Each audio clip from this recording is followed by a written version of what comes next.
Welcome in, everyone. Hi. Another edition of Fox 10 Talks. Steve and Jasmin take over the world, Tuesdays, 3 p.m. Back at it. Is that the full title at this point? Well, I added beauty and brains, me being the beauty, you being the brains.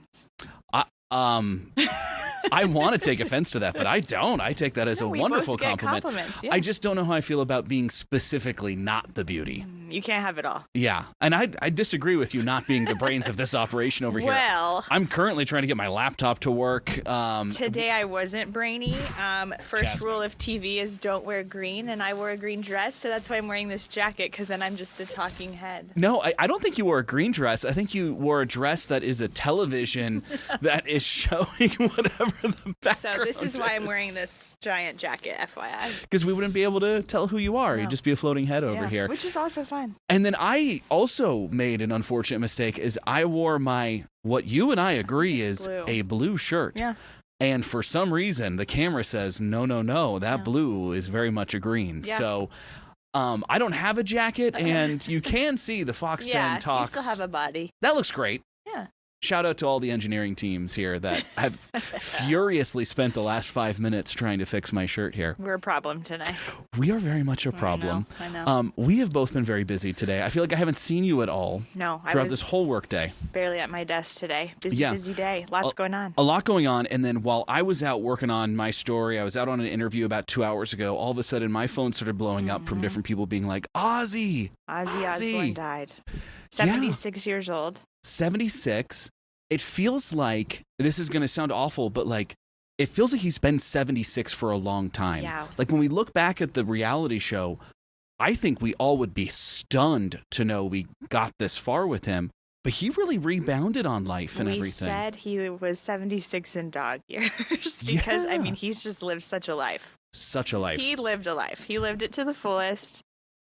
We were kind of having an interesting conversation earlier. I was like, how do you know Ozzy? What's your relationship with who Ozzy Osbourne is? Yeah, I know Ozzy is a dad, as not the Dad heavy first. metalist. Yeah. That is the first. You go, Ozzy Osbourne, that's a dad. Yeah.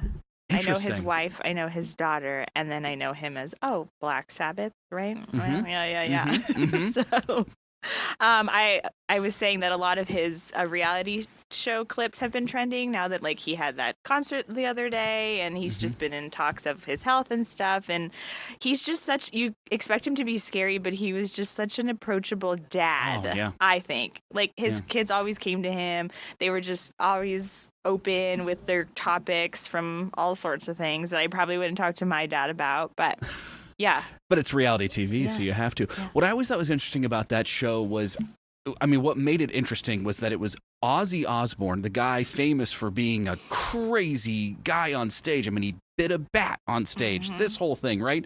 And here he is being like, hey, can you put in the Chipotle order? Yeah.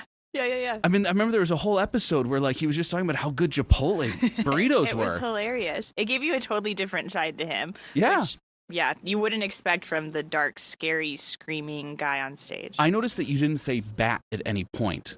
I knew think the bat thing. You did know the I bat did. thing. Okay. Yeah, but That's to not me, what come to mind. That's always going to be number one in my head. Like as a kid, I knew Ozzy Osbourne. I didn't quite know what it was, Yeah. but I knew there was a bat-related story to Ozzy Osbourne. But I mean, talk about a guy who just impacted music incredibly, and then still performed. What, a month ago? I think. Yeah, it was. Yeah, not too long ago. And Parkinson's such a brutal disease. I lost my grandmother to Parkinson's, and it just ravages your body. She couldn't speak for the last 2 years of her life. Really? I mean, couldn't speak at all. So the fact that he was still perforing is Everyone shocking. said they loved the performance. Huge He was testament seated, to him. But I mean, he still killed it. So, Absolutely. Yeah. So that's one of the big stories on our Yes. website. What else we got going on today? It's been trending for a few days now. RFK Jr. was here in town. He decided to go hike Camelback, which in itself is insane, a tough feat. And then he decided to do it in jeans. You know what's so interesting about this whole administration? Here he is. This is the photo out there. What's so interesting about this is that I think in a typical presidential administration, no one could name the health secretary. No. Absolutely not. You couldn't name him. Not only can we name our health secretary now, but everyone is like buzzing over the fact that he hiked a local mountain. The health secretary was here. Well, and they asked him to take selfies. Like, you wouldn't really want to take a selfie with the health secretary. No. Yeah. In fact, did you ever take a selfie with the last health secretary? I can't even tell you their name. Exactly. Sorry. It's such a unique, it's just so unique what's going on right now. Yeah. I mean, kudos to him. He's older, and Camelback, like I said, is tough. And to do it alone and then in jeans, good for him. Do we know what time of day he did it? They said around 6 a.m., so it wasn't quite 100 yet. It was in the 90s, so not too bad. You can tell his shirt was covered in sweat, so definitely still hot. He definitely didn't set a good example, I don't think. No. But the fact that it was at 6 a.m., maybe it wasn't as bad of an example. Yeah, at least as long as he didn't have to get rescued, I think we'll cut him a pass. Well, yeah, and the rescue stuff is, I mean, we've been going over this like for the last 2 days. I mean, it's just such a production for the firefighters that have to get out there. They got to wear all the gear, the suits. They end up getting heat illnesses themselves. Don't do what the health secretary did. If you come back, do it in the fall. Yes. Thanks. What else we got going on? Your story yesterday has been a big talker online, on the socials, and on our website. It sounds silly that it's a big story. A farmer's market is moving a couple of miles down the road.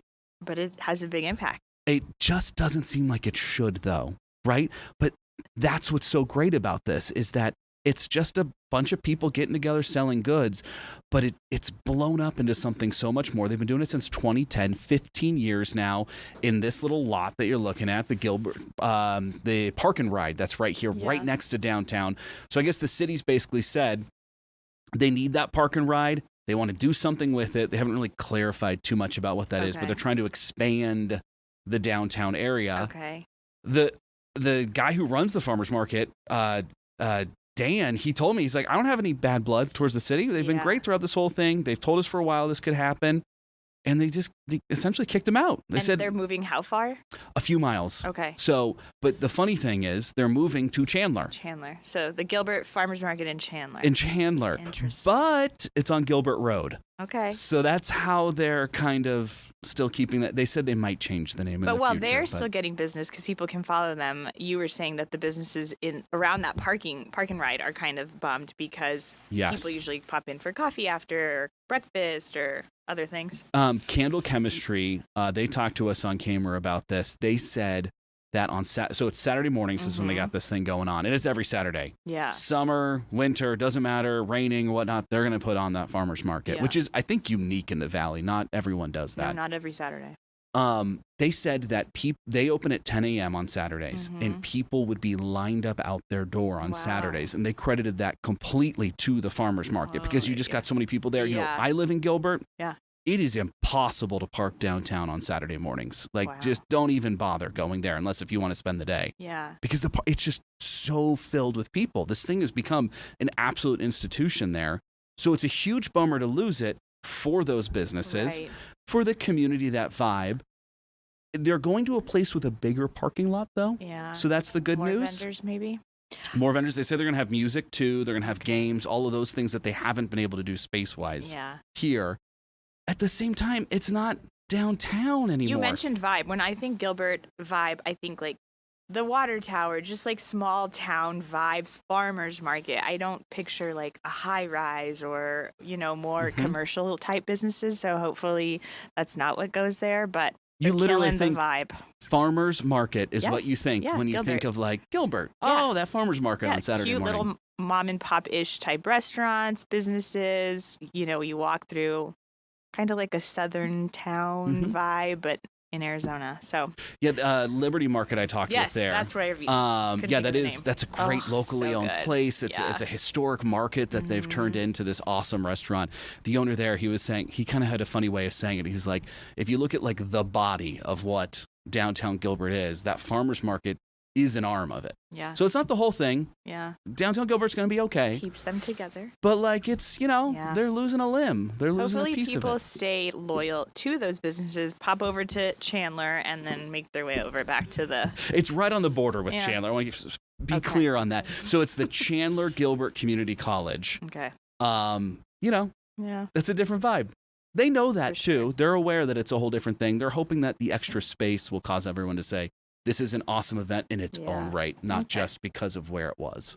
Well, hopefully so. Mm-hmm. Yeah. Absolutely. Yes. What else we got going on? Your story today, you're just the trending guy. Post office closures. This is interesting. Yes. So I don't know if you know about this. There are things called contract postal offices. So like they're inside of another business. Yeah, like Ace Hardware has them. Yes, I've been to those. Yeah. Great example. Yeah. So they're just like a little piece. So the post office doesn't actually run these. The USPS doesn't run these. What they do is they open up a post office inside of that other business. That business will run it. The employees of that business will operate it. So it doesn't cost the USPS any employment money, nothing. Okay. Those businesses even pay for the stamps. They pay for the materials. They pay for everything. It costs the USPS nothing to run these things according to these businesses. They just do get a piece of the profit from each thing that's sold. Okay. Not a large piece, they all said. Nobody quite told me the numbers. I don't know if that's negotiated or something. But then it also just brings in foot traffic into their businesses. Yeah. So the USPS seemingly kind of out of nowhere said, we're done. And they're pulling out of tons and tons of Valley locations. September 30th will be the last day for a lot of these spots here. No longer will they have their USPS. That's kind of a bummer because sometimes those places are faster. There's not less traffic. So you pop in, you pop out. One time I popped into Ace. Oh, some Goo Gone while you're at it. But yeah, that's why those businesses want it. Love it. Yeah. Because you get the Goo Gone. Yeah. Goo Gone's a great product, by the way. Yeah. Yeah, I mean, it's a fantastic solution, and I think it lowers the amount of people that also go to the main post office as well. But the USPS, they sent me a statement. They basically said, hey, this actually helps us do our main operation better. We want people to come to the main USPS offices. And all of the places that closed, there's a USPS main location within a couple of miles. Okay, well, keep it speedy, USPS, though. We got things to do. I talked with the owner of Cards of Fountain Hills. Okay. They've got a USPS that's closing. She said for the cost savings they provide volume-wise to the USPS, they're going to have to hire 2 to 3 more people to make up for what they're doing there, which is more than what they pay them to have that operation. So I don't know the dollars and cents here. It's going to get all figured out, I'm sure. But in the meantime, some small businesses, they're saying they're getting hurt by this. So bummed. Stay with us when we come back with this amazing guest, life-saving hero Phoenix police officer. He's going to walk us through this incredible life-saving, pulling a motorcycle rider from underneath a car. We'll be right back.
back into Fox 10 Talks as I'm still trying to fix my computer, and I just don't think I'll ever be able to at this point.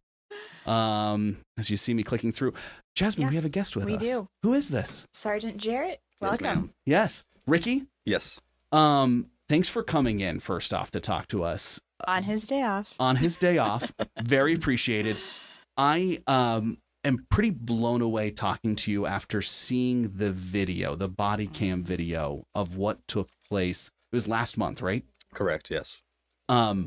It's just shocking to look at because there's so many moments, and we're going to get all into this, but there's so many moments that seem like second nature to you maybe in that moment that seemed incredible to me that I'm not sure I would have thought to do that. No. I'm not sure I would have thought to say that or ask that question. So tell us, sort of start us off here. How did you get the call? What did you show up to? Yeah, so initially I was at the substation, so at 302 East Union Hills, and I was leaving to go back to the end of the night to the main station because that time was roughly shift change, so we're now switching from second to third. So you've already worked a full shift. Yeah, this is the end of the day, so this is me heading home. You're tired. Oh yeah, very tired, yeah. After 10 hours, yeah, you're tired. So I was heading back. As I'm going to leave the gate, I hear the emergency tone for this call, which is a motorcycle versus a vehicle. 7th Street and Grover's just south. I imagine that call is always a tough call, motorcycle versus vehicle. Yes, usually, unfortunately, they're tragic or obviously very bad. Somebody's always usually injured in some way. It's very, very rare if somebody gets hit as a motorcyclist and is completely okay. Yeah. So, it's different. Mm-hmm. So when you pulled up, what'd you see? So when I first got on scene, I saw a group of people standing around that old Buick there in the roadway.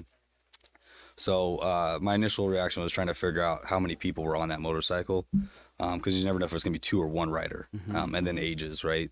Good point. So trying to make sure, like, hey, is that my only person that's going to be down, or is there another person under that vehicle, or somebody that had been ejected further? So I know you don't see it, but I'm obviously looking around trying to make sure, is that the only issue that I'm going to have to deal with at this moment? Luckily, obviously, it was just the one person that was injured, and it wasn't multiple people. So I was able to quickly go up to him, kind of get everybody away that was not involved, and start assessing what was wrong with him and how he kind of got stuck under the vehicle. Were you surprised he was alive at that moment? I couldn't believe he was talking. Yeah. I was dumbfounded. I thought for sure he was out cold, or worse, right? So it's crazy that he wasn't screaming and yelling. He wasn't acting any erratic or anything like that. He was just, in obviously pain, groaning and stuff. So I was able to ask him, like, hey, what's your name? He tells me it's Will. I'm like, okay, Will, I'm here with you, dude. Just take those short breaths, try to stay calm best you can. Because obviously that's scary for him and me. Is that asking the name? Is that just part of training of when you start to talk to someone on a human level like that, you know who they are, it sort of calms them down? Yeah. So, right, like training is, goes in different routes, but talking to somebody to calm them down, sometimes it's easier to get them an easy answer, right? Yeah. Like, what's your name? Where are you from? Easy answers that somebody should know. Yeah. It's also a little bit of like the concussion protocol, right? And see where they know, like whenever you played sports, you got hit. Was the guy when it comes up, hey, what year is it? Oh, it's 2025. All right, we're good. You can keep playing. All right, thanks, coach. So I've done those. So that's why I was like, okay, what's your name? And so I was like, cool, I got his name. He's obviously talking to me. He understands that I'm here. So the best I could do, again, is just, hey, those short breaths, calm down, and I'm here. And luckily, fire was there really, really fast. So fire gets there, and you guys lifted the car to save him. Yes, yeah. Everyone talks about like the adrenaline rush, and like, did you feel that? Like, were you're just super strength? Hey, there's someone that needs help, and yeah. So initially, right, I thought they were gonna pull out a tool. So I was like, okay. So obviously, I backed away to let fire do their thing, and then I realized that there's not a tool coming out of that truck, and they were like, we're gonna use a ladder, and then lift it up with the ladder and us, and I was like, oh, okay, I better jump in. So I picked a spot, which was the front wheel, which was a little, not the greatest spot, obviously. Oh, no. I should have picked like a lighter spot, but not where the engine is. So I picked that spot and waited for them to count down. And yeah, when you heard the all right, ready lift is when the adrenaline really goes and you go to lift up. Yeah. Did it, because there's so many of you lifting in that moment, or how many were there lifting in that moment? I think 7, right? I think there's a guy in the ladder. There's me, a front bumper, a guy to my right, a guy to the left. So 5 to 7, maybe roughly. Did it just sort of happen, or were you really feeling like you were exerting everything you had? Oh no, that's everything I had. Yeah, I maxed. I had to go sit in the car after, and I was like, I'm gonna go home now. Like, I bet. So you flipped that over. Did you immediately go to the car, or did you hang out with him for a little while, or what happened from that point? No, so fire was brilliant, and hey, this is a crush victim, right? We need to have a gurney prepped with a team prepped, because if whenever somebody's crushed, right, you pull that item off them, sometimes their stats go down, right? So the blood pressure, all those things. So luckily fire was prepped already. They were able to throw him on the gurney and assess him, and surprisingly he was fine. He was stable. So at the moment we realized, like, okay, he's not going to go any further south. He's fine. Everybody kind of calmed down a lot. That's crazy. He's stable, like everything's weird. fine. Unreal. I know he thought he was stable, but this is the end of your shift. They put him on the ambulance. They're away. They're gone. You now are just walking back to your car. You're sitting there. You go home. You go home and you have some dinner and go to bed. Like, is it just like nothing happened? Yeah, you eat a snack and you go back to the station, put everything away, and drive home, listen to music, and try to go all sleep. in a day's work. Oh my gosh! I mean, that is a lot of respect for you on that. Do you know if he's okay later on? Does someone get in touch with you? Does that happen a lot, where you come to a scene and then someone lets you know later, hey, by the way, that guy you helped yesterday is going to be okay? Not all the time. People don't realize we do this a lot. Obviously not this specific scenario, but there's a lot of calls we go to, and there are a variety of calls. So we don't always get to meet with people after, because unfortunately there's always another call waiting. Somebody else has an emergency that I have to go to now. So I don't have the ability to always meet with these people. Luckily today I heard that he reached out and he wants us to meet with him and talk to him. Oh, wow. So I'd be glad, obviously, to meet with him, and I mean, praise that guy. He's like I said, he's very tough. That was a tough guy to get hit by a car and be okay and calm and alert. Do you like know that. much about him, like how old he was, or? I don't know his exact age. Okay. From my understanding, maybe in his 20s, but I don't know his exact age. Well, yeah, and I mean, how your body gets injured in that moment, you can't control that. But how you react after, you can control. And the fact that he was just like, stayed calm I'm gonna keep it together here and answer these questions. Woo. Yeah, he's like I said, he's a tough dude. So I mean, I don't know if I got ran over by a car, I'd probably be crying, and I wouldn't be sitting there like it's okay. Yeah, No. yeah. He's super tough. No one would be airing videos of it. They'd be like, "This is too embarrassing for that guy." Steve crying. Yeah. So I want to ask you about the body cam component of this, because without body cams, we never see this, and I think we probably never hear about it. This is just sort of a, you go home and you talk to your spouse about kind of a crazy day, and you decompress in whatever way you want to decompress. Now we've got body cams. Now we can all sort of see these moments. Do you enjoy that aspect, the fact that we can all see these moments that seems like every officer at some point has these incredibly heroic moments? Yeah, so body cameras have obviously, since when I first joined, weren't on the department. Yeah. I've been able to see that transition while I've been on, and it is awesome. The body cameras show everybody what we do. It allows officers to train better, to show them what they were doing on scenes, and we can show them, hey, you saw when you did this, and we can pause it, replay it, show all these little nuances now. So body cameras have changed the department and law enforcement drastically. And it is nice to be able to show people like what it's really like to feel it, right? Because you can see firsthand kind of what's going on. I think so many people fantasize about doing what you did, playing that sort of hero role and just jumping into action and doing that. When you became an officer, when you were thinking about becoming an officer, are those the moments you were thinking about? I don't know. I don't know. I mean, I don't think I was thinking about being a hero, or I don't like, that's weird to me for saying that. So like, I just enjoy the job. I like putting bad guys in jail and making sure victims are happy, and serving the community. Like, that's just what I like to do. I spent 4 years in the military before I joined, right? So I've known nothing but this kind of stuff. So for me, it's just normal, I guess. Moments like this, though, have to, be bittersweet, right? So you put the bad guy in jail, but then couple hours later, you're saving a life. Like, whoa. Yeah, it's What a day. different. Yeah, it is cool. And it's rewarding for sure. It makes it easier to do the job for sure. How often? I mean, this is obviously an exceedingly rare situation. There's a reason you're here talking to us about it. But I mean, how often are there moments like this where you show up in a scene, there's a horrible situation, and there's an incredible outcome? I'd say daily. I mean, Wow. the officers on Phoenix Police Department, the men and women that serve, I mean, they're phenomenal, right? Yeah. I don't think the public sees it enough, right? But it happens. Those men and women are out there every day, chasing people, being in very, very dangerous situations that the public just doesn't see. And it happens every day. So for us, it's just Tuesday, right? Yeah. So it's just different. Yeah. I'm going to put this on you because I can tell you are passionate about being a Phoenix police officer, and you speak very well of it. So obviously we know that Phoenix police, every police department, they're constantly trying to hire, constantly trying to fill all of those things, you know, that would help every community to have that fully staffed officer roll call, because then response times get quicker. All of these things get a lot better, right? Yes. What is your pitch to everyone out there right now? Why should they sign up to be a Phoenix police officer? Well, I mean, I think obviously I've been here for 8 years. I think it's the greatest department. You know, we have incredible leadership on the department, some phenomenal lieutenants, commanders, sergeants, amazing officers that do great work every day. So you get your own family out of this department. I feel like I have friends that I'll have friends forever. So my old squad, 67 Frank, I mean, those guys are amazing. I love them. And they treated me right, you know what I mean? And I will always take care of them. So I think you get your own family when you join the department, people that will always look out for you. It's just unique for us, I feel like.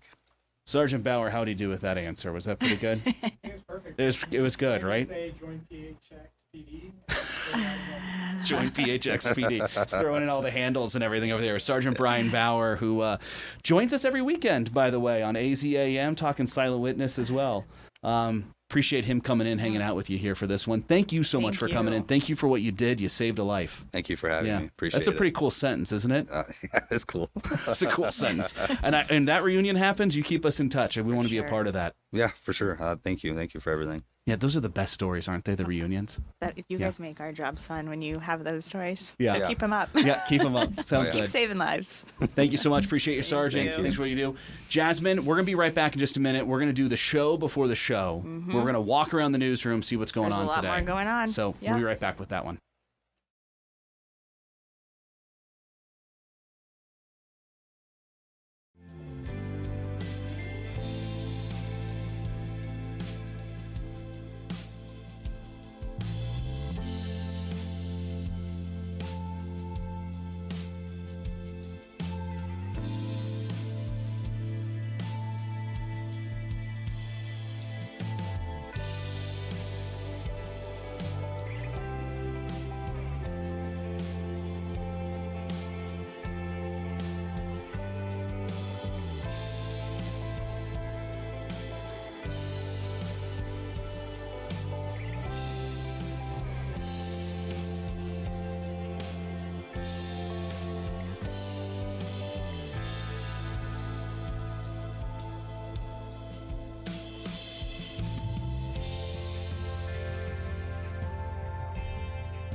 Aussie. Mm-hmm. We talked about a farmer's market. Mm-hmm. We talked about USPS. Yep.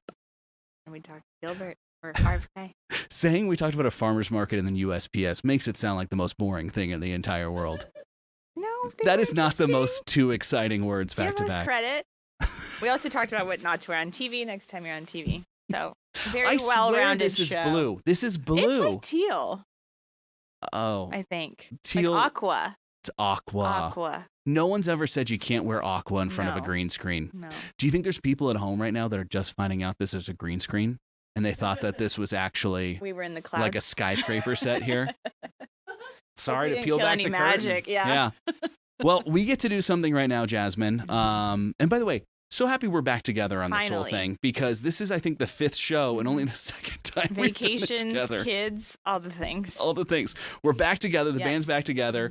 Mhm. So great we're able to do that. I now leave you though, 'Kay. because we get to do the show before the show. Yes. Because we start all of our broadcasts at 4:00, Uh-huh. but people need to know what's going on. So that's why we do my favorite little thing, which is we transition.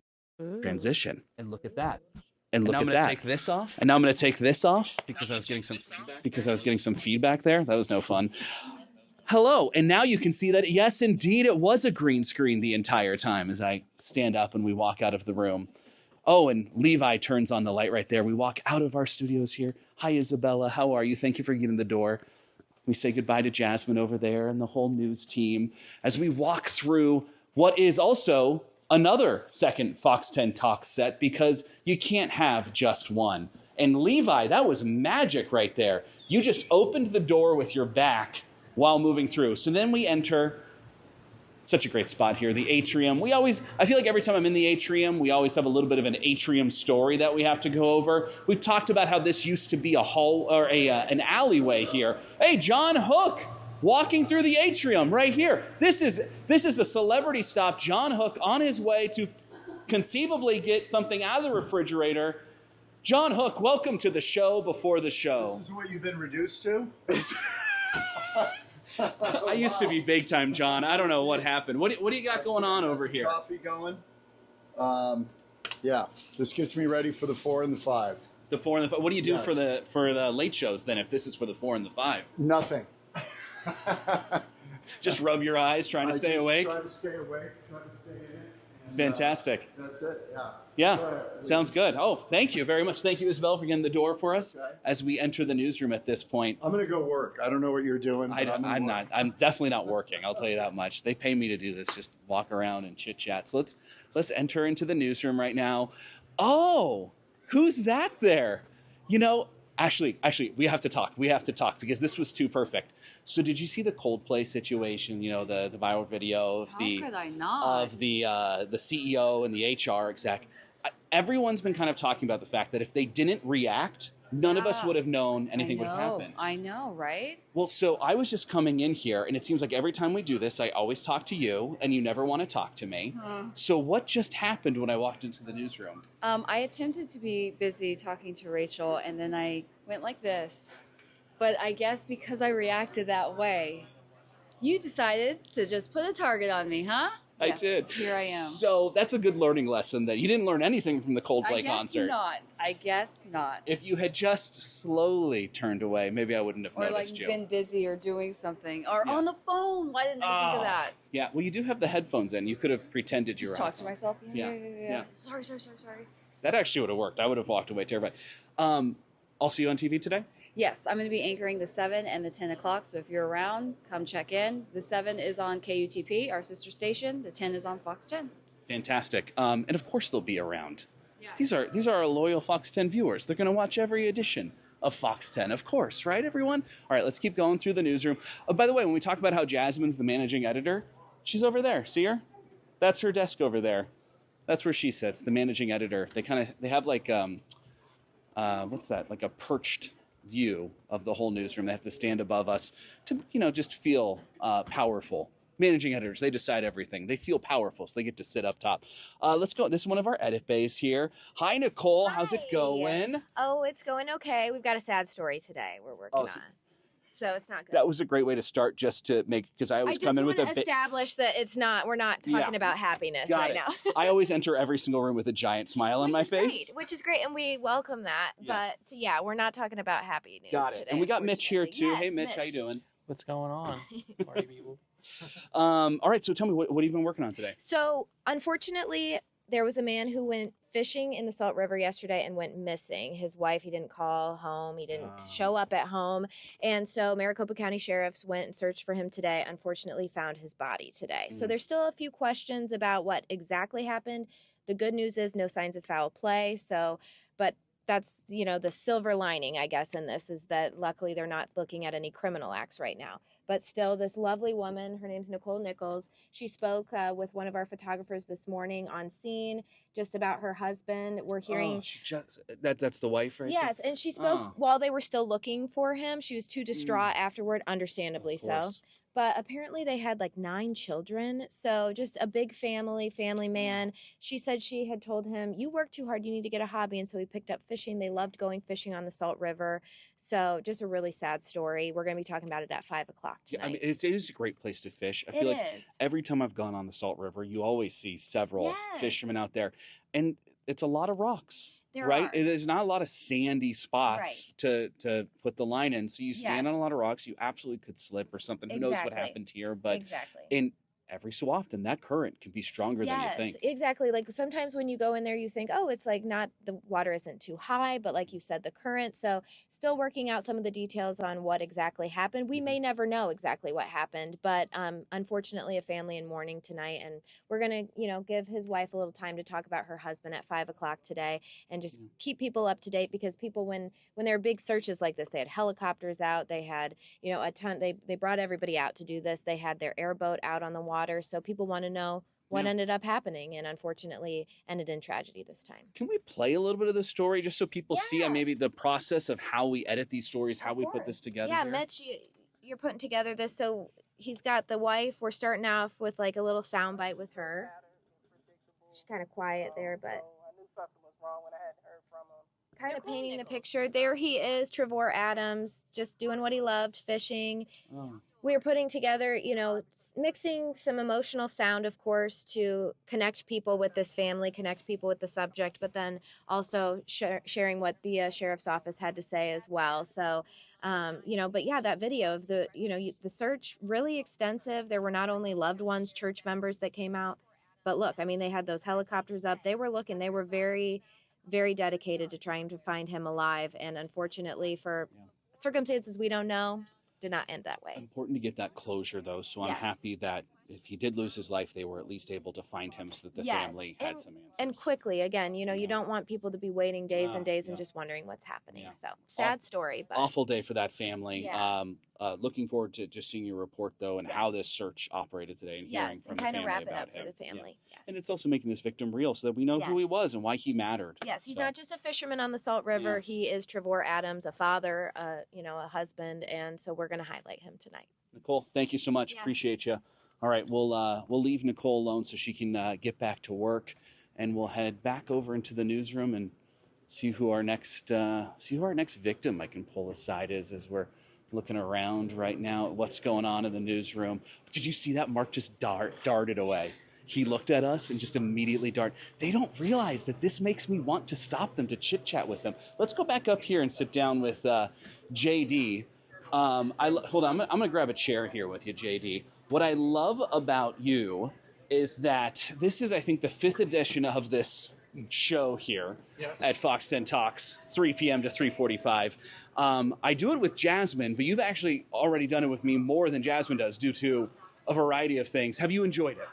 I mean, I really, really enjoyed it. I think that we spend all this time talking in the newsroom, and to kind of have that talking then broadcast, we're always in conversation about stories, and so it's really fun, and getting to work on speaking in complete sentences without profanity, clearly thought out ideas. So I've really enjoyed it. That is a lot harder than people think. Yes. I always say this too, when you talk for a living, it's the best way to find out that you don't speak well. Like that's all of a sudden you're like, oh boy, sentences can be challenging. I didn't realize, but when you're at the 45-minute mark of speaking, sentences don't come out quite right.